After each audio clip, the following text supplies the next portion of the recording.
नमस्कार मित्रांनो, अशोक मामा या मालिकेच्या आजच्या भागात आपण बघणार आहोत. ठरल्याप्रमाणे राधावहिनी आणि किशाभाऊंचं नाटक सुरू होतं. राधावहिनी किशाभाऊंना विचारतात, करू का सुरू? तेव्हा किशाभाऊ म्हणतात, थांब थांब, आणि घड्याळ पाहून म्हणतात, उठ. किशाभाऊ जसं उठ म्हणतात तसं राधावहिनींचं नाटक सुरू होतं आणि त्या जोरजोरात रडून म्हणू लागतात, वेणूताई वेणूताई. त्यांच्या आवाजाने सगळे जागे होतात. त्या म्हणत असतात, नको ना बाई रडू वेणूताई, मी आहे ना, मी तुझ्या पोरांवर लेकरांवर मायेची पाकर ठेवीन. तेव्हा संयमी उठून विचारू लागते, कोण बडबडतंय? त्यावर भैरवी म्हणते, राधा मामी वाटतायत मला. संयमी म्हणते, काय कटकट आहे? इकडे राधावहिनींचं चालू असतं, तुझ्या लेकराले मी वाऱ्यावर सोडणार नाही, मावर विश्वास ठेव वेणूताई. तितक्यात अशोक मामांना जाग येते. आता काय नवीन आहे यांचं, असं म्हणून सगळेजण किशाभाऊ आणि राधावहिनींकडे जातात. इकडे राधावहिनींची बडबड चालू असते तेव्हा किशाभाऊ तिला समजवण्याचं नाटक करतात. वेणूताई मात्र काही ऐकायला तयार नसते. तेव्हा अनिश तिच्याजवळ जाऊन म्हणतो, राधा मामी काय बडबडतीयेस, काय झालं? पण वेणूताईची बडबड चालूच असते. तेवढ्यात अशोक मामा मोठ्याने म्हणतात, शांत बसा. तेव्हा वेणूताई घाबरून म्हणतात, काय झालं? आणि अनिशला विचारू लागतात, तू कवा आला अनिश? आणि अशोक मामांकडे बघून रडून म्हणू लागतात, भाऊजी तुम्ही बी आले का? असं कधीच नाही झालं, सांगते तुम्हाले. आज माझ्या स्वप्नात आली ना वेणूताई. तेव्हा अशोक मामा म्हणतात, नाही, तिला दुसरा उद्योगच नाही आहे ना, म्हणून ती तुमच्या स्वप्नात आली, काय करणार बिचारी. तेव्हा राधावहिनी म्हणतात, नाही ना, ती मला स्वप्नात येऊन म्हणाली, राधावंश तुम्ही माझ्या लेकरांची काळजी घ्या, तुमच्यामुळं माझ्या घराला घर पण आलं. तेव्हा ईशान म्हणतो, ओ मामी आजी, वेणू आजी नाही, हे सगळं चुकून बोलली असणार. त्यावर राधावहिनी म्हणतात, नाही ना बाल्या, माझ्यासमोर अशी मोठं कुक्कू लावून बसली होती सवाशिनीसारखी, आणि उठून वेणूच्या फोटोजवळ येतात आणि म्हणतात, वेणूताई पहा ना, माझ्यावर कोणी विश्वासच नाही ठेवून राहिलं ना. तेव्हा अनिश अशोक मामांच्या कानात हळूच म्हणतो, बाबा प्लीज आवरा नाहीला, खूप बडबड करतीये, प्लीज शांत करायला. राधावहिनी वेणूच्या फोटोसमोर बोलत असतात तेव्हा अशोक मामा हात जोडून त्यांना म्हणतात, राधावहिनी, वेणूने ऐकलंय सगळं, तिला कळलंय तुम्हाला काय म्हणायचं आहे ते. आणि ते म्हणतात, माझ्याही स्वप्नात येते वेणू, तेव्हा मी सांगेन तिला तुम्हाला काय म्हणायचं आहे ते. आता थांबूया की आपण ही गोष्ट, काय ना, सगळ्यांच्या झोपा मोडल्या तो, सगळेजण जागे झालेत. ही तुमची उरलेली जी गोष्ट आहे ना, ती उद्या सकाळी मला सांगा, आता झोपू द्या सगळ्यांना. आणि ते सगळ्यांना म्हणतात, चला रे झोपा सगळ्यांनी. सगळेजण तिथून निघून जातात. वेणूताईच्या रडण्याची दखल कोणीही घेतलेली नसते. त्यामुळे वेणूताईला आश्चर्य वाटतं आणि त्या किशाभाऊंकडे जाऊन म्हणू लागतात, काय झालं? त्यावर किशाभाऊ म्हणतात, किती ओव्हर ॲक्टिंग करतेस, चल झोप. आणि ते जाऊन झोपतात. दुसऱ्या दिवशी सकाळी भैरवी सगळ्यांचे टिफिन बनवून त्यांच्या बॅगमध्ये ठेवत असते. ईशा, इरान आणि संयमी नाश्ता करत असतात. तेव्हा भैरवी विचारते, ईशान, काल एवढा चाटून पुसून कसा रे खाल्ला डब्बा? तेव्हा संयमी म्हणते, माऊ कोणाला दिला असेल याने. त्यावर इरा म्हणते, नाही माऊ, तो कधीच अन्न वाया घालवत नाही. तेव्हा भैरवी म्हणते, व्हेरी गुड, आता चला, रिक्षावाले काका वाट बघत असतील. ईशान आणि इरा तिथून जातात. भैरवी जेव्हा बाहेर येत असते तेव्हा अनिश तिथे येतो आणि दोघांची टक्कर होते. ते दोघं एकमेकांकडे बघत असतात. तितक्यात संयमी येऊन मुद्दाम खोकण्याचा आवाज करते आणि म्हणते, काही नाही, मोबाईल घ्यायला आले होते. अनिश हळूच भैरवीच्या जवळ जाऊन म्हणतो, आय मिस यू. तितक्यात राधावहिनी येऊन भैरवीला म्हणू लागते, भैरवी तू नाही जात का आज ऑफिसले? तेव्हा भैरवी म्हणते, जाणार आहे ना, दुपारी मीटिंग आहे माझी. तेव्हा किशाभाऊ म्हणतात, सुनबाई, आम्हाला ना ते वाळकेश्वराच्या मंदिरात जायचं आहे, तर जाता जाता सोड आम्हाला.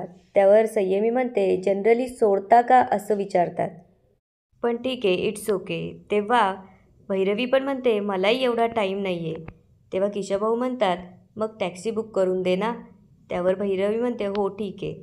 ते सगळे तिथून जातात. तेव्हा राधावहिनी म्हणतात, काय वेणूबाई, तुमच्या सोनेला ना बोलाचा ढंग, न वागण्याचा ढंग, न चालाचा ढंग. इकडे अनिश आणि संयमी जेव्हा बाहेर येतात तेव्हा संयमी अनिशला म्हणत असते, काका ऐक ना, मला जरा तुझ्याशी बोलायचं आहे. त्यावर अनिश म्हणतो, काय बोलायचं आहे? तेव्हा संयमी म्हणते, काका मी या सॅम्पल लोकांना ना खूप ऑब्झर्व करते. म्हणजे सुरुवातीला स्टार्टिंगला मी फक्त इरिटेट व्हायचे, पण आत्ता ना I am observing them very closely. तेव्हा मला एक गोष्ट कळाली आहे. त्यावर अनिश विचारतो, काय? तेव्हा संयमी म्हणते, ती दोघं ना कपाट आणि ड्रॉवर्स उघडत असतात. त्यावर अनिश म्हणतो, अगं त्यांना काही हवं असेल. तेव्हा संयमी म्हणते, नाही मी विचारलं. त्यावर अनिश विचारतो, मग? संयमी म्हणते, आधी म्हणाले नाही नाही काहीच नकोय आणि नंतर घाबरले. तेव्हा ती म्हणते, आय डोंट नो काका, but I really not liking this and we need to look into this matter. तेव्हा अनिश तिला म्हणतो, ठीक आहे तू गाडीत बस, मी बघतो. इकडे तुषार अशोक मामांना म्हणत असतो, बास झालं काका, आय मेड माय डिसिजन. त्या शेफालीसोबत राहणं आता मला इम्पॉसिबल आहे. तेव्हा ईश्वर अशोक मामांकडे बघू लागतो. अशोक मामा तुषारला विचारतात, असा किती राहिलास तू तिच्याबरोबर? त्यावर तो म्हणतो, इच्छाच नाही झाली, सॉरी टू से, पण तिचा सहवास मला एक्साईटच नाही करत. आमचे विचारसुद्धा जुळत नाही हो. त्यावर अशोक मामा त्याला विचारतात, मग ही अक्कल तुला आधी नव्हती? लग्न करण्यापूर्वी तू याचा विचार करायला पाहिजे होता नाही का? त्यावर तुषार म्हणतो, मी मान्य करतो माझ्याकडून चूक झाली, पण काका मला आता माझी चूक सुधारायची आहे. मला असं वाटतं की आम्हाला एकमेकांपेक्षा बरे लाईफ पार्टनर मिळू शकतील. तेव्हा अशोक मामा त्याला म्हणतात, तुला असं एकट्याला वाटून चालणार नाही, तिलाही असं वाटायला हवं, हे बघायला पाहिजे नाही का? तेव्हा तुषार विचारतो, आणि तिलासुद्धा असं वाटत असेल तर? त्यावर अशोक मामा म्हणतात, मग खुशाल डायव्होर्स घ्या, आम्ही तुला अजिबात अडवणार नाही.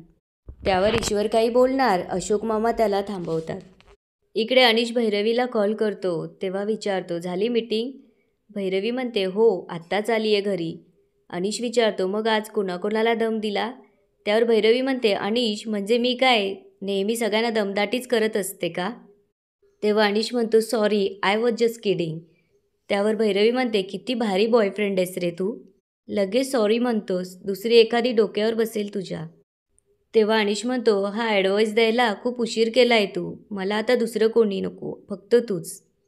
तेव्हा भैरवी पण म्हणते, माझंही ठरलं आहे, आता फक्त तूच. तेव्हा अनिश विचारतो, बरं घरी काही सीन? त्यावर भैरवी म्हणते, नथिंग, खूप बोर होतं आहे. तेव्हा अनिश म्हणतो, मग आपण संध्याकाळी डेटवर जाऊयात?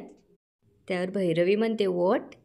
तेव्हा अनिश म्हणतो, हां घरात तो चालता फिरता CCTV आहे ना, त्याच्यामुळे जाम गोची होते गं. तेव्हा भैरवी मुद्दामच विचारते, CCTV म्हणजे कोण रे? तेव्हा अनिश म्हणतो, अगं ती. त्यावर भैरवी हसून म्हणते, अनिश अरे तू बोलू शकतोस, त्यांना ऐकू नाही जाणार आहे. तेव्हा अनिश म्हणतो, तुझा फोन जर स्पीकरवर असला तर? त्यावर भैरवी म्हणते, छान हं, आता आपलं कॉन्व्हर्सेशन असं नाही राहिलं की मी स्पीकरवर फोन ठेवेन. तेव्हा अनिश हसून म्हणतो, बरं मी आता तुला ॲड्रेस सेंड करतो, संध्याकाळी भेटूया. त्यावर भैरवी म्हणते, ओके सी यू, आणि ते फोन ठेवतात. इकडे ईशान आणि इरा अशोक मामांकडे पळत येऊन एकमेकांच्या तक्रारी करत असतात. तितक्यात राधाबाईंनी तिथे अशोक मामांसाठी चहा घेऊन येतात आणि ईशान इराला विचारतात, काय रे पोरांनो, तुम्ही शाळेत कसे जातात बरं? त्यावर ईशान म्हणतो, आम्ही जगन काकांच्या रिक्षाने. त्यावर राधाबाईंनी विचारतात, मग तुमचं जगन काका आम्हाला दोघांले वाळकेश्वराच्या मंदिरात सोडीन का रे? त्यावर इरा म्हणते, नाही ते फक्त आम्हाला दोघांनाच शाळेत सोडतात. तेव्हा संयमी म्हणते, तुम्हाला जायचं आहे का शाळेत? बेंच पण रिकामा आहे, हो ना ईशान? त्यावर ईशान म्हणतो, पण ताई मास्तरीनबाई कशा काय बेंचवर बसणार? त्यावर इरा म्हणते, मग त्या उभ्या राहतील त्यांना जर चालत असेल तर, आणि सगळेजण हसू लागतात. तितक्यात भैरवी तिथे शॉर्ट ड्रेस घालून आलेली असते. तिला बघून संयमी म्हणते, wow someone is looking gorgeous. तेव्हा सगळेजण भैरवीकडे बघू लागतात. भैरवी संयमीला म्हणते, थँक्यू, आणि ती अशोक मामांना म्हणते, बाबा मला यायला जरा उशीर होईल, मी डिनर पण बाहेरच करणार आहे. तेव्हा राधाबाईंनी म्हणतात, पाहो भाऊजी, तुमच्या सुनेला मी म्हटलं की आम्हाला बाई मंदिरात सोड, तेव्हा आम्हाला नाही सोडलं आणि आता चालली भटकाले. त्यावर भैरवी म्हणते, माझी मीटिंग होती, मी सांगितलं होतं ना? त्यावर किशोरभाऊ म्हणतात, मग काय झालं, आता तर घरात होतीस की नाही, मग आता सोडवलं असतं. त्यावर भैरवी म्हणते, अहो ते वाळकेश्वर कुठल्या कुठे आहे मामा, तुम्हाला तरी माहिती आहे का? त्यावर राधाबाईंनी म्हणते, बाप्पा आम्हाला काय माहिती, आम्ही तर अडाणी माणसं. भैरवी म्हणते, मग तुम्ही का नाही गेल्या कॅबने? त्यावर राधाबाईंनी म्हणते, बाप्पा ती कॅब फॅब काय कमी पैसे घेते, 500-600 रुपये तर घेतलेच असते ना. त्यावर भैरवी म्हणते, म्हणून मी जायचं? तितक्यात किशोरभाऊ म्हणतात, आमच्या गावाले कसे पाहुणे रावळे आले की घरातल्या बायका घरातच थांबतात त्यांची सेवा करायले.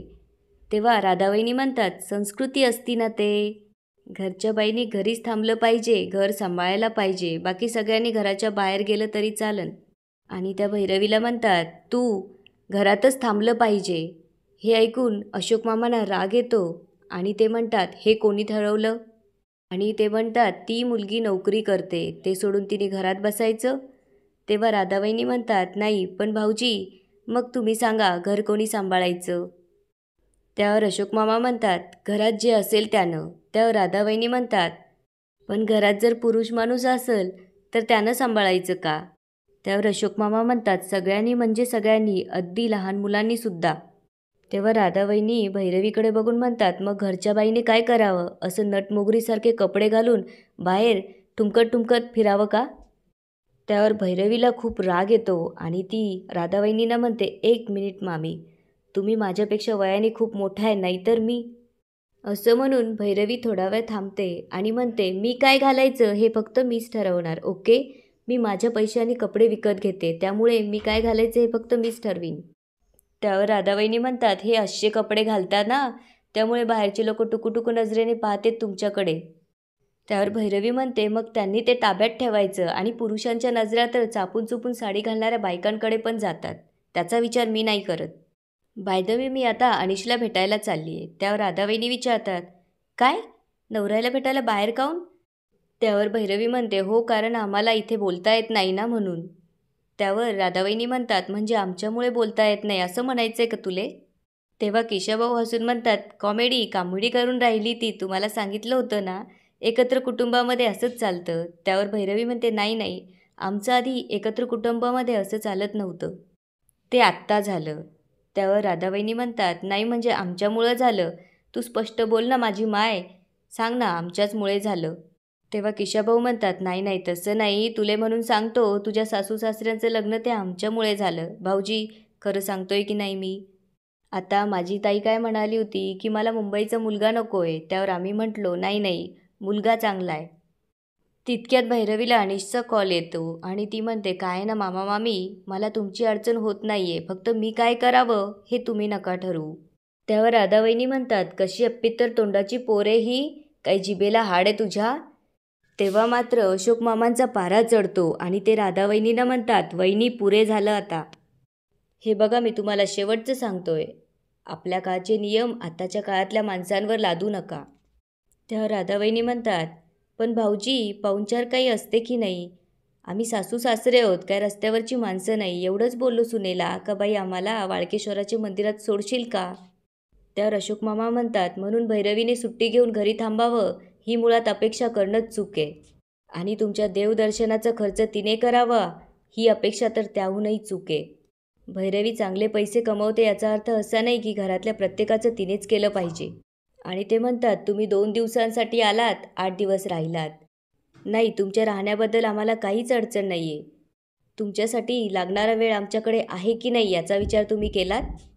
त्यावर केशवभाऊ म्हणतात, भाऊजी, तुम्ही खूपच शहरी झालात. नाही, काय आहे ना, तुमच्या शहरामध्ये दुसऱ्याच्या घरी जायचं असेल तरी फोन करावा लागतो. तेव्हा अशोक मामा म्हणतात, त्याला शिष्टाचार असं म्हणतात केशवभाऊ, आणि तो पाळण्यात समोरच्याची सुद्धा सोय असते.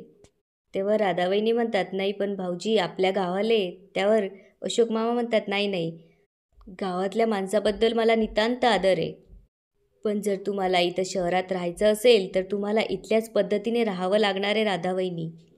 मुळात शहरात इतकी दिवस कुणी कुणाकडेच राहत नाही, तरी देखील माझी सून तिची कामं करून तुमचं सगळं करतीये, त्यामुळे तिच्याकडून जास्त अपेक्षा करू नका. त्यावर केशवभाऊ म्हणतात, भाऊजी, म्हणजे आम्ही इथं राहिलो, चुकलंच की आमचं? त्यावर अशोक मामा म्हणतात, गरजेपेक्षा जास्त दिवस राहिलात हे चुकलंय. आणि याच ठिकाणी आजचा एपिसोड संपतो. आता पुढे काय होणार ते बघूया उद्याच्या एपिसोडमध्ये. धन्यवाद.